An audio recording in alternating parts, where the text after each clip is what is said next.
Vida de Jornalista no ar, eu sou o Rodrigo Alves, esse é um podcast para a gente conversar sobre jornalismo com quem faz jornalismo. Todos os episódios você pode ouvir, por exemplo, no Spotify, bem fácil aí no seu celular, ou pela Apple, no iTunes, ou em qualquer aplicativo de podcast, ou pelo YouTube, enfim. O que importa é você participar da resenha aqui com a gente, então segue o perfil no Twitter, no @vida_jornalista. Lá eu coloco todos os links, você pode mandar suas sugestões, seus comentários, fica à vontade. O episódio de hoje é sobre um tema complexo, delicado e também fascinante, né? Porque às vezes parece coisa de filme, mas infelizmente é bem real e eu estou falando do crime organizado no Brasil, mais especificamente a maior organização criminosa do país hoje, o PCC, Primeiro Comando da Capital. Tema de um baita livro chamado A Guerra, a Ascensão do PCC e o Mundo do Crime no Brasil, livro da editora Todavia, produzido pela Camila Nunes Dias, que é doutora em Sociologia pela USP, e pelo Bruno Paes Manso, doutor em Ciência Política também pela USP e jornalista. Já trabalhou no Estadão, na Folha, na Veja. O Bruno é o jornalista da dupla e é por isso que ele está aqui para bater esse papo com a gente. Bruno, muito obrigado, seja bem-vindo aí ao podcast. Obrigado, eu que agradeço. Bom, primeiro te dar os parabéns aí para você e para Camila, porque o livro realmente é uma pedrada, cara, é um assunto que a gente não costuma ver na grande imprensa com essa profundidade. Para o leitor comum, o primeiro capítulo, logo de cara, já tem uma quantidade de informações que é de cair para trás, e isso só vai aumentando, né, contando como o PCC se nacionalizou. Hoje ele está presente em todos os estados do Brasil e também fora do Brasil, nos países vizinhos, até chegar no último capítulo, que é outra pedrada. Eu não vou entrar aqui em detalhe, claro, para não tirar o impacto de quem lê, mas o fim do livro também trata de questões do Rio de Janeiro, intervenção federal, assassinato da Marielle. São fatos aí muito recentes que estão muito no nosso dia a dia. E o texto ainda aponta caminhos também, né? Indica soluções, possibilidades. E Bruno, aqui como a gente está num podcast sobre jornalismo, eu estou muito curioso para saber mais sobre esse processo de pesquisa e apuração do livro. Então começo te perguntando, isso foi fruto de quanto tempo de trabalho e, em linhas gerais, como é que se faz para chegar nesse nível tão detalhado de informação?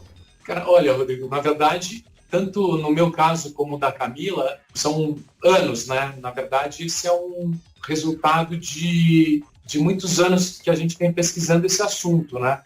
Eu comecei mais em 1999, quando eu trabalhava na Veja. A Camila também já está nisso desde 2001. Ela escreveu uma tese de doutorado sobre o PCC. Eu, no caso, eu fui mais para... Depois de uma reportagem que eu fiz na Veja e do material que eu colhi quando eu estava fazendo essa reportagem sobre matadores, eu fui fazer meu mestrado e meu doutorado sobre homicídios. Isso durou até 2012 e o PCC entrou naturalmente nessa cena. Enfim, a gente já está meio que mergulhado nesse assunto há muitos anos, né? E aí, meados de 2016, eu já estava fazendo pós-doc aqui no NEB. Houve um evento grande no INSPER, aqui em São Paulo, sobre redução de homicídios, me chamaram para participar, e o pessoal da Piauí me chamou para escrever uma matéria sobre isso, né? Eles pediram para eu fazer uma reportagem sobre esse debate do papel do PCC na redução de homicídios, as diferentes visões a respeito e tal. Eu comecei a apurar, voltei a campo, voltei a conversar com bastante gente, autoridades, governo, pessoal do crime, promotores, tudo mais, e aconteceu a rebelião em 2017 em Manaus, né? no 1º de janeiro de 2017.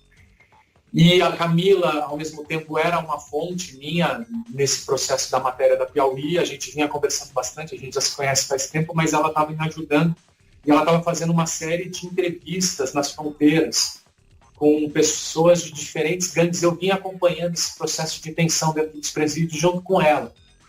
E aí, quando aconteceu a rebelião, a matéria virou de ponta cabeça, né? Porque era uma matéria completamente diferente. Aconteceu a rebelião, a gente teve que fazer uma reportagem. Eu fiz uma reportagem sobre a rebelião.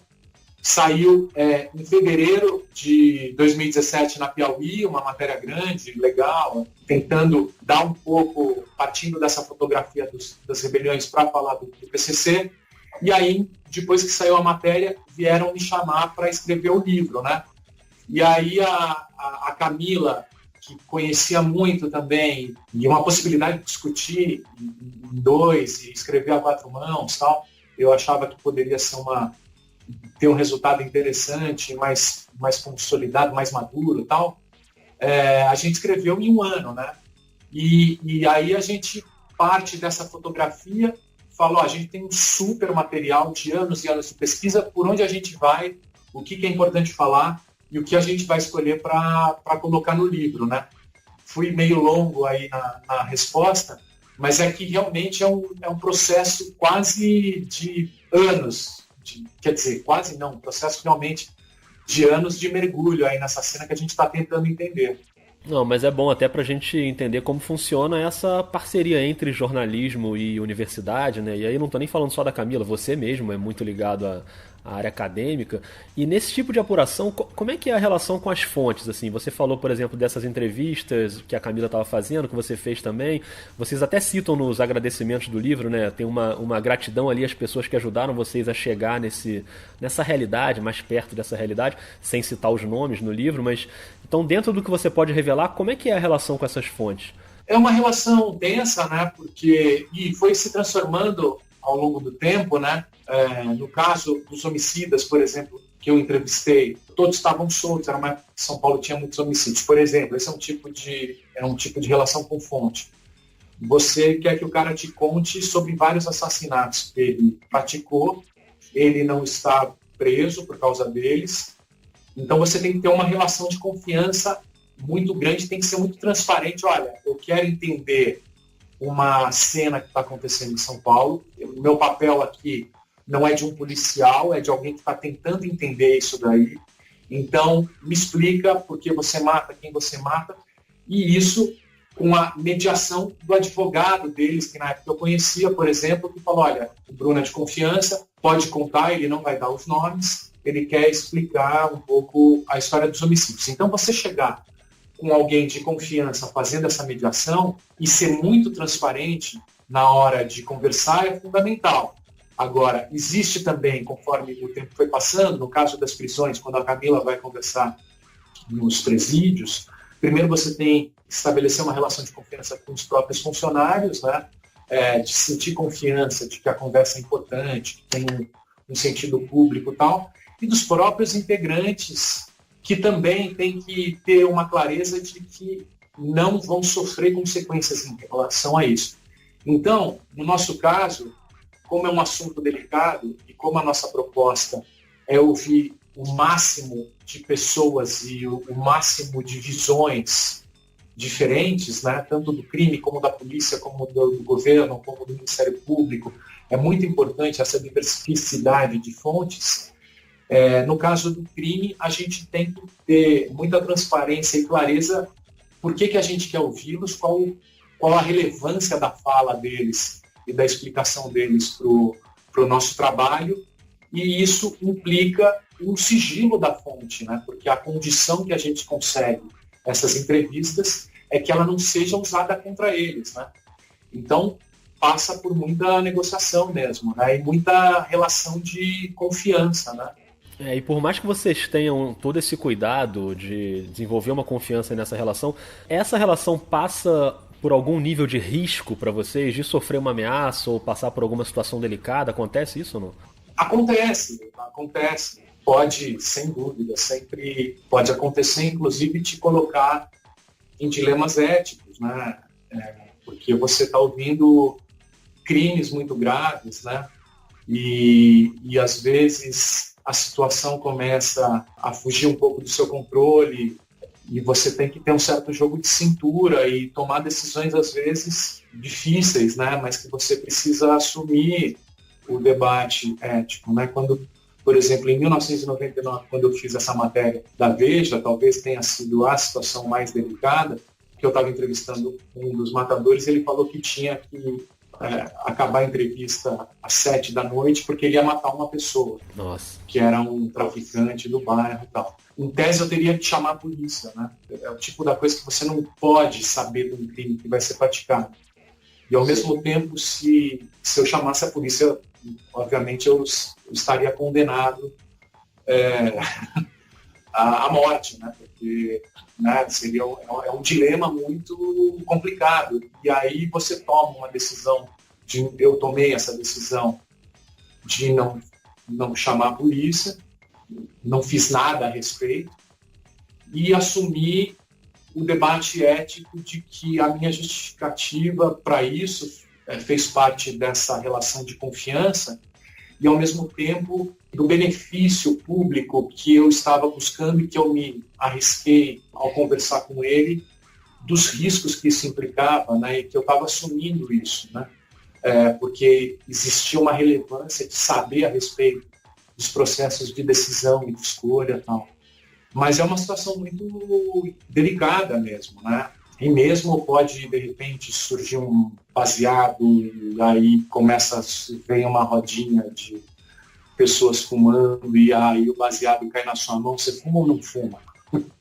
São dilemas que às vezes envolvem esse tipo de apuração e que você tem que ter um certo jogo de cintura, uma relação meio de igual para igual lá e sandália da humildade o tempo inteiro, mas sempre deixando a sua fonte confiante no compromisso que ela teve com você, e no caso a gente como jornalista é tornar público algumas coisas que as pessoas não conhecem, que não sabem, que essa é a nossa função, né? Então às vezes a gente fica sujeito a essas questões. Acho que é bem isso que você falou, né? De ter uma questão maior aí, que é esse tipo de relação te permite revelar informações e trazer para a sociedade informações que são muito importantes, né? Inclusive para as autoridades. E te ajuda a conhecer de perto esse mundo. A gente ouve sempre essa expressão do Estado paralelo, né? E lendo o livro, lendo os salves, né? Que são os comunicados que as lideranças do PCC enviam para os irmãos, né? Como eles chamam. Tem uma ideologia ali também, né? Eu vou ler até um trechinho aqui de um salve de 2010, que é sobre a situação no Paraguai, que diz assim: esse salve tem o propósito de conscientizar todos para a conquista da paz, justiça, liberdade e igualdade, pois todos estão em território hostil e precisam de bastante seriedade, responsabilidade e dedicação na luta contra as injustiças e opressões, que os ideais não são ser dono da fronteira ou demais regiões do país, nem mesmo o poder absoluto, e sim, dentro do que é certo, correto e justo, conquistar e esperar que o derramamento de sangue logo se acabe. Quer dizer, Bruno, esses termos, paz, justiça, fazer o certo, isso tem um pouco de propaganda para convencer a massa ali, ou é realmente um conceito real que eles pregam e acreditam?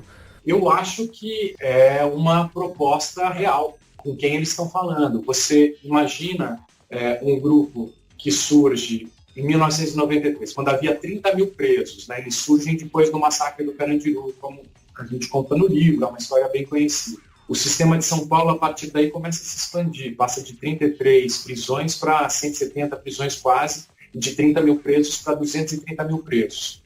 Só que são 100 mil vagas só. E esse ambiente superlotado, por exemplo, uma cela de um CDP que cabe em 12 pessoas, tem que ter 50, tem muitas vezes mais de 50 pessoas dentro. Além de mais de 50 pessoas dentro, nesse espaço para 12, todos os pertences são guardados dentro desse lugar, de 50 pessoas. E eles precisam dividir um único banheiro. E precisam se alimentar com comida insuficiente, ruim e tudo mais. Isso acaba fortalecendo soluções para mediar e organizar esse caos, né? Esse potencial de barril de pólvora, né? E nesse processo de construção de aprisionamento e de incapacidade de gerir esse sistema, as próprias lideranças prisionais vão ganhando força, se propondo a se colocar como um organizador desse universo, fadado a ser esquecido, porque o título do livro é um pouco isso, né? Essa ideia de que a gente vive uma guerra contra o crime, que os bandidos são os nossos inimigos. Isso há 30 anos, com polícias nas quebradas, a gente de forma violenta, prendendo, jogando as pessoas, confinando as pessoas como se fossem as prisões buracos negros, que você jogava as pessoas lá dentro e resolvesse o problema da segurança pública e o medo que a gente sente aqui do lado de fora, como se isso fosse funcionar. A gente esquece que nesse mundo que a gente está criando, cheio de problemas e desrespeitos e tudo mais, eles estão se organizando e reagindo e criando soluções internas. Então esse discurso do crime fortalece o crime, o nosso inimigo é o sistema, é um efeito colateral desse processo que a gente vem produzindo ao longo dos anos, né? Então, quando eles estão falando, olha, gente, a gente quer organizar, a gente quer justiça, paz, eles estão falando de uma ética de pessoas que vivem nesse mundo, que são vistas como inimigas, muitas vezes exterminadas ou confinadas nessas masmorras aí que a gente está falando, em que eles estão falando, olha, vamos se organizar aqui, porque se a gente é inimigo, vamos nos organizar e ir para cima dos caras que estão vindo em cima da gente. O nosso inimigo é o sistema, o nosso inimigo é o Estado. Vamos se juntar, vamos organizar em busca de justiça e para cima desse Estado injusto. É um discurso sedutor que arregimenta subjetividades masculinas revoltadas, com raiva e que acabaram, de alguma forma, ingressando nesse universo e que faz todo sentido para quem vive numa cela de 12 pessoas, com 50 dividindo um banheiro e tendo que compartilhar comida lá dentro. Então, não é mera propaganda, é uma conversa que tanto faz sentido que eles chegaram a esse tamanho que a gente está vendo, né? Foi uma solução criada dentro do problema, né? É verdade. E essa realidade, ela chega para o público geral, em grande parte via imprensa, e vocês até citam num trecho do livro a atuação de uma imprensa mais independente, comunitária, né? Uma imprensa local, feita por gente que vive aquela realidade ali. E eu estava ouvindo um episódio do podcast Chutando a Escada com o professor Marcos Alan Ferreira, da UFPB, na Paraíba, que também estuda esse assunto, e ele dizia que às vezes a gente encontra mais investigação jornalística sobre o PCC na imprensa dos países vizinhos, do Paraguai, da Colômbia, da Bolívia, do que na grande imprensa brasileira. Você acha que é por aí mesmo? Como é que você avalia a nossa imprensa nesse aspecto? Eu acho que é um pouco por aí, sim. Principalmente no Paraguai, né? A imprensa paraguaia atuando bastante essa cena, esses tipos de conflitos, tal. A imprensa colombiana, a imprensa mexicana também, que são países que vivem uma situação mais complicada que a nossa, tal. Aqui é relativamente recente, né? Em São Paulo, especialmente, que viveu esse processo de aprisionamento, né? E as prisões foram o epicentro do surgimento do PCC. As prisões passaram a ser proibidas, né, para os jornalistas, e o próprio governo, né, nesses 25 anos, aí agora a gente viu o Alckmin dando entrevista, voltando a negar a força, quase a existência do PCC, né, e ao longo de 10 anos, logo no começo da criação do PCC, o governo de 1993 a 2001 negou que o PCC existisse, falava que era mentira da imprensa, tal, até acontecer a mega rebelião dos presídios em 2001, mais 70 presídios rebelados ao mesmo tempo com bandeiras do PCC e tal, até então o governo negava. Então, existe essa dificuldade, inclusive, de entrar nos presídios, de conversar com os presos, um discurso das autoridades negando. Existe, por outro lado, muitos grampos e muita investigação por parte do Ministério Público, que muitas vezes a gente acaba tendo acesso, permite debruçar sobre muitos depoimentos que vão sendo colhidos dentro das prisões. Ao mesmo tempo, o PCC é um grupo que coloca as coisas no papel, né? Desde a contabilidade até os associados, então isso de alguma forma facilita a apuração a respeito, né? Mas você sempre tá andando um pouco nessa corda bamba e tentando entender até que ponto é exagero, não é? A gente tem que sempre buscar o tom adequado, né? Até que ponto eu estou exagerando ou não estou? A gente se pergunta isso, né? Até que ponto é realidade ou não é? Até que ponto eu estou descrevendo o que de fato vem acontecendo? Então isso também demanda muita conversa com gente que vive mais essa realidade, em alguns bairros onde eles têm uma ascendência maior, tal. Muita conversa com outros pesquisadores que também pesquisam a área, muitos debates que a gente participa, etnografias que a gente lê. Ao mesmo tempo, é um quebra-cabeças que você vai juntando, e que é diferente da cobertura da reportagem policial tradicional no Brasil, né? Que é muitas vezes feita a partir do boletim de ocorrência da delegacia de polícia. Então, é o crime comum, enfim, desde Nelson Rodrigues, enfim, desde a época dos jornais populares no Rio de Janeiro, a reportagem policial sempre pelos seus aspectos excepcionais, né, do cachorro, do rabo mordendo o cachorro, não o cachorro mordendo o rabo, né, sempre foi quase uma novela, né, despertou um atrativo muito grande da opinião pública, mas você tinha uma relação muito com a polícia, né, que te contava a partir da investigação, e aí os registros e depoimentos, e você contava aquela novela, enfim. Só que a coisa começou a se tornar mais complicada e virar uma espécie de um processo social mesmo, que a gente precisa entender de diversas maneiras, e não depende mais somente da investigação do delegado do Ministério Público. É uma coisa que demanda outras questões e outros olhares, outras abordagens, para você ter uma fotografia mais real, né? E mostrar toda essa complexidade e tal. Então isso não é óbvio, não é uma notícia tão simples que sai num Datena, ou num programa de televisão, ou numa meia página de um jornal diário, né? É verdade. Exige um certo mergulho, e às vezes, como no caso do livro, a gente tenta juntar todas as peças do quebra-cabeça, né? Esse livro é essa tentativa de juntar peças que vão sendo colhidas, muitas vezes a gente não tinha publicado, mas que a gente foi juntando para mostrar essa figura mais ampla, tal. Mas é difícil mesmo, porque senão você fica muito na cobertura da delegacia policial. Isso até de alguma forma acontece. Eu acho que menos hoje, mas ainda acontece. Essa declaração do Geraldo Alckmin que você falou, por coincidência, essa era exatamente a minha próxima pergunta. Eu estava ali no meio da leitura do livro, na metade do livro mais ou menos, quando o Alckmin deu uma entrevista lá para o Jornal Nacional, né, dos presidenciáveis, e ele nega categoricamente assim, né, que exista celular dentro de presídio, que o crime possa controlar as coisas de dentro do presídio. Mas para quem olha o que aconteceu com essa facção criminosa em São Paulo, haverá de notar que, mesmo presos, líderes, chefes dessa facção continuaram a comandar o crime de dentro da cadeia, candidato. Um dos líderes do crime organizado ficou 5 anos em RDD. Você sabe o que é RDD? O crime ficar não 22 anos na cana, não toma nem sol, não tem visita íntima, isolamento absoluto. O comando dessa crime facção organizado criminosa continuou de dentro da cadeia. O senhor nega essa realidade? Claro, mas é óbvio.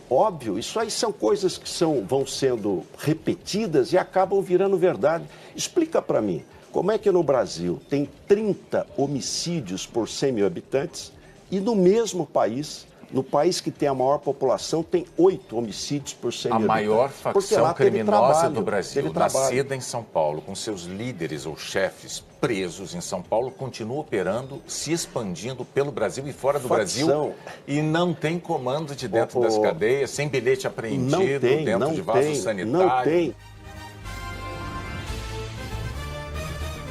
É claro que aquela entrevista o tempo é muito curto ali, né? Para ter um debate ali fica mais difícil.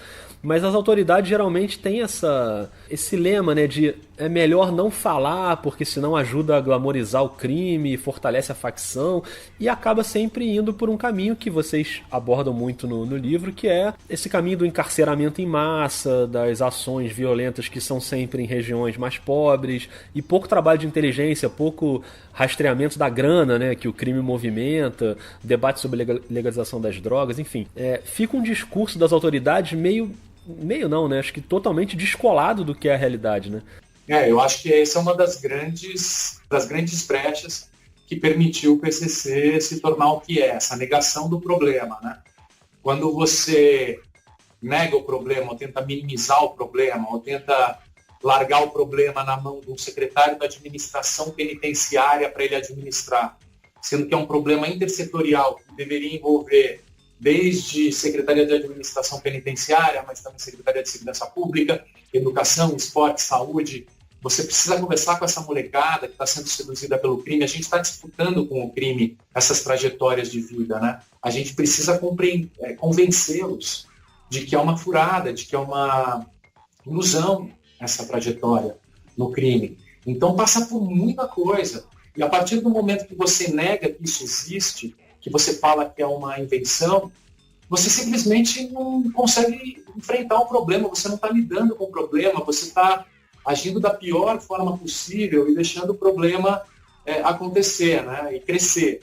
Eu tinha no Estadão, até no primeiro ano que eu trabalhei no NEB, eu tinha um blog que falava de segurança pública e tal, mas que chamava São Paulo no Divã, SP no Divã, essa brincadeira que às vezes eu acho que o jornalista tem um pouco esse papel que dá para fazer um paralelo com a psicanálise, com o psicólogo, né? Quando você vai no psicólogo, quando você vai no analista, você está fazendo uma investigação interna sobre você mesmo e pensando sobre seus defeitos, sobre seus conflitos, sobre seus galhos, sobre aquilo que você não quer que seja falado, né? Mas que você precisa investigar e olhar internamente com sinceridade e disposição para superar esse problema, né? Então, eu acho que o jornalismo também tem uma coisa assim, a gente precisa falar dos nossos problemas, dos nossos conflitos, das nossas sombras, dos nossos dilemas, senão a gente não supera, senão a gente não amadurece, né? E o governo negando esse fato é justamente esse problema que estoura, né? Essa sombra que um dia vem nos assombrar. O seu blog, ele durou ali até o fim de 2014, né? E o seu último texto no blog, fica claro ali como você achava que aquele trabalho deveria prosseguir, né? E houve ali uma decisão do jornal. Por que você acha que o blog terminou ali e o quanto ele faz falta hoje para você? Eu acho que era um problema do jornalismo em geral, né? Eu acho que a nossa profissão vive um momento muito delicado, né? Porque não tem grana para bancar e um modelo de negócio se transformou e os jornais vivem momentos de crise e é difícil eles quererem pagar por conteúdo, né? Porque o conteúdo é produzido em excesso nas redes sociais e não se paga mais por isso, né? Talvez as televisões estejam menos fraturadas do que os jornais, mas os jornais impressos, que é de onde eu vim, e o jornalismo impresso, que é de onde eu vim, entrou numa fase de decadência muito complicada, né? Isso não significa que o jornalismo deva acabar, ou possa acabar, ou vá acabar, enfim. Mas o modelo de negócio se acabou, né? Está numa fase difícil. E na verdade, uma das minhas bandeiras, mais do que políticas, são profissionais. Eu acho que eu não queria escrever de graça. Claro. Não queria trabalhar de graça por questões profissionais, mas eu acho que o jornalismo é uma profissão, eu acho que o jornalista tem que receber por isso. O jornalismo não é ativismo, é diferente, cada um tem seu papel, e eu acho que uma profissão que tenha essa função e essa pretensão de ter uma credibilidade para falar certas verdades, ou apurar ou descobrir certas verdades sobre você mesmo, sobre a sociedade em que você vive, é necessária para a democracia. Eu acho que isso é fundamental.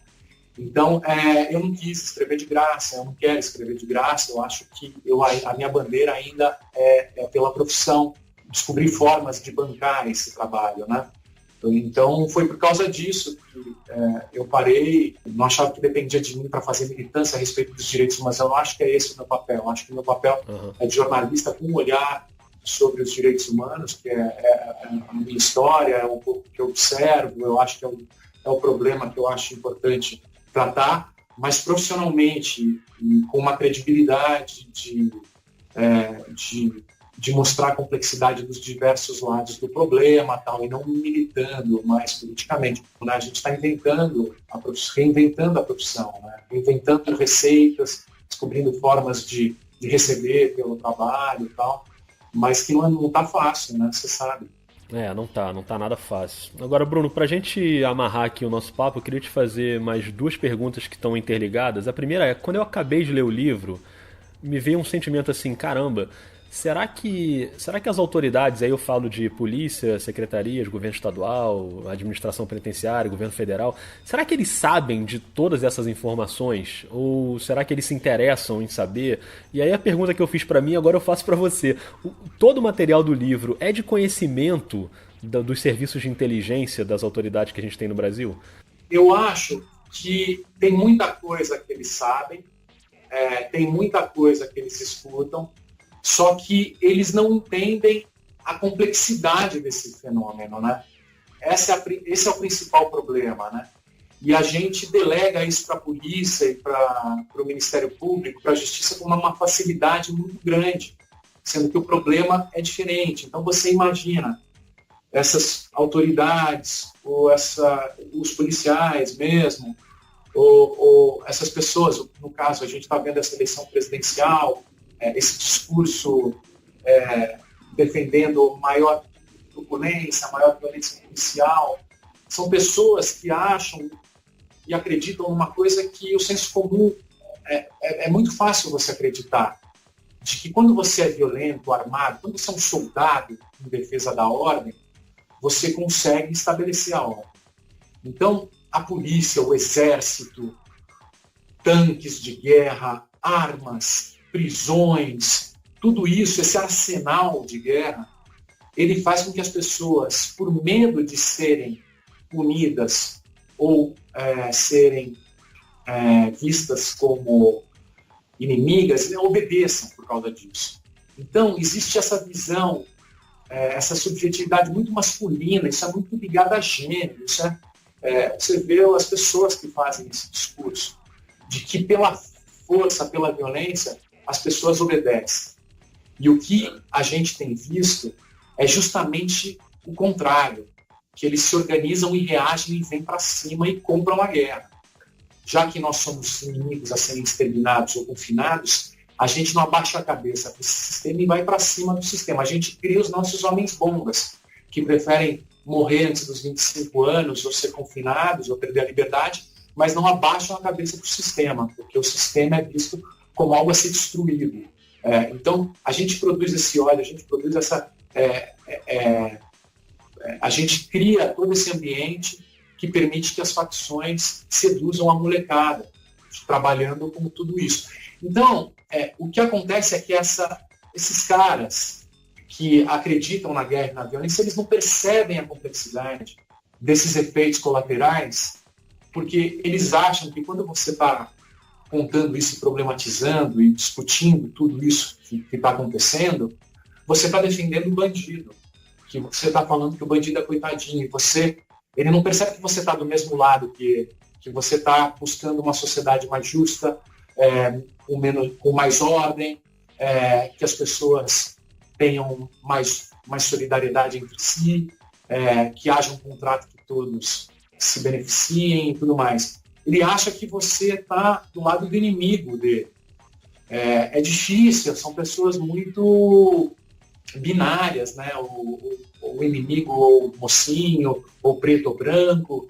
Então, essas autoridades públicas que escolhem essas profissões, porque tem muito idealismo de resolver o problema, muitas vezes pegam e acham que vão resolver o problema da sociedade pela guerra, pelo controle e tudo mais, elas se dão muita importância, acham que elas são muito importantes, que a violência e que a disposição delas para a guerra é importante para que o mundo não desabe, para que a desordem não aconteça.